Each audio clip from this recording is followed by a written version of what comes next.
In the top stories, Joseph and Franz General Hospital host first semi-annual employee awards.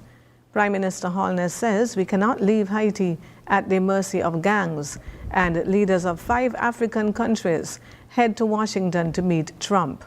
Welcome to the ZIZ Major Newscast. Today is Wednesday, 9th July 2025.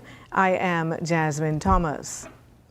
In what will be a semi-annual activity, the Joseph Nathaniel Franz General Hospital held its first semi-annual Employee Awards ceremony on Monday, 7th July, where 22 dedicated domestic and support staff were recognized and awarded certificates. At the brief but significant ceremony, which was held on the lawn outside the administration block at the JNF General Hospital and chaired by Operations Manager Ms. Stacy Batiste, 16 of the awardees from the JNF General Hospital were joined by 2, each from the Pogson Medical Center in Sandy Point, Mary Charles Hospital in Molyneux, and the Cardin Home. The domestic and support staff were hailed by the Permanent Secretary in the Ministry of Health, Mr. Curtis Martin, for doing duties from maintaining hygienic wards and assisting with patient needs to ensuring the hospital functioned smoothly and efficiently, informing them that their role was critical to the overall care experience. Another 6 domestic and support staff, all from the Joseph N. Franz General Hospital, were given special awards in recognition of their dedicated contribution to the health institution. The Cable and the Aspire program have launched a collaborative initiative to provide ongoing in-person registration support for families seeking assistance with the government of St. Christopher and Nevis's innovative youth financial empowerment and education program. Starting immediately, parents and guardians can visit the Cable office on Keon Street in Bastille, Monday through Friday from 9 in the morning to 3 in the afternoon for expert help with Aspire applications. No appointment is needed. Trained Cable staff will offer daily assistance to complete new registration for enrolling children or wards, edit existing Aspire applications, and answer Aspire questions on eligibility, benefits, processes, and more.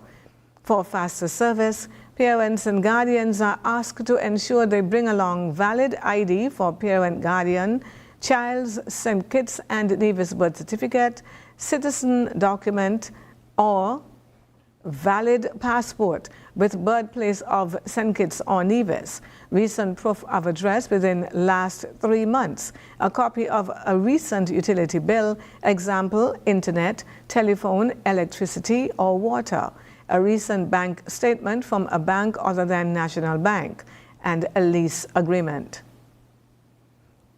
Juniqua Lloyd Sadler of Newton Ground has been sentenced in connection with 2 counts of larceny by servant committed on the 26th of June in 2022 and the 17th of January 2023. On the 4th of July 2025, at the High Court in Bastille, His Lordship Justice Ian Morley Casey imposed a 14-month prison sentence, which has been suspended for 12 months. In addition to the suspended sentence, Lloyd Sadler was fined EC $16,100 payable to Unicommer within 14 days. Failure to pay the fine will result in a 6-month term of imprisonment. On the regional scene, CARICOM Chair and Jamaican Prime Minister Dr. Andrew Holness has called on regional leaders to redouble efforts in the international arena to restore peace and security in Haiti, warning that momentum for action is slowing and the country remains at the mercy of violent gangs. We cannot be true to our CARICOM principles if we do not redouble our efforts in the international community to garner support for the mission in Haiti. We cannot leave our brothers and sisters in Haiti at the mercy of gangs, Dr. Holness stated during the opening ceremony of the 49th regular meeting of the Conference of Heads of Government of CARICOM, held on the 6th of July at the Montego Bay Convention Center in St. James. Dr. Holness emphasized that the development of a multinational force coupled with long-term development initiatives is critical to stabilizing the French-speaking nation. He pledged to prioritize regional security and the welfare of the Haitian people throughout his term as CARICOM chair. And now for a look at news on the international scene. 5 West African leaders are traveling to Washington this week for a somewhat surprise meeting. U.S. President Donald Trump announced in late June that he would host the heads of state of Liberia, Senegal, Gabon, Mauritania, and Guinea-Bissau for a 3-day meeting.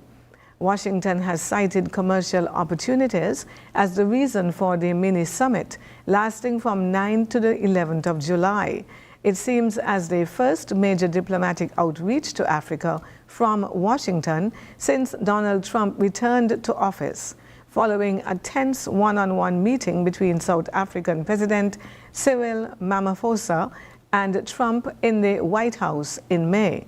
The 5 countries invited to Washington have valuable natural resources, including oil, gas, gold, and rare earth minerals, but all of them also face considerable challenges, such as corruption and political instability. What agreements and results will come from their meeting with the American president remain to be seen. And now for the weather. Present weather is cloudy with slight dust haze. Winds are from the east to northeast at 18 miles per hour. Seas are 1.2 to 1.8 meters or 4 to 6 feet. The weather forecast for today predicts partly cloudy skies with a 70% or high chance of showers. Tonight is expected to be partly cloudy with brief cloudy spells and a 60% or moderate chance of brief passing overnight showers. Sunset today will be at approximately 6:49, sunrise tomorrow morning at about 5:43. And that brings us to the end of the Midday Major Newscast. Join us this evening for these stories and more in detail. Thank you for joining us. I am Jasmine Thomas. Grace and peace be multiplied to you.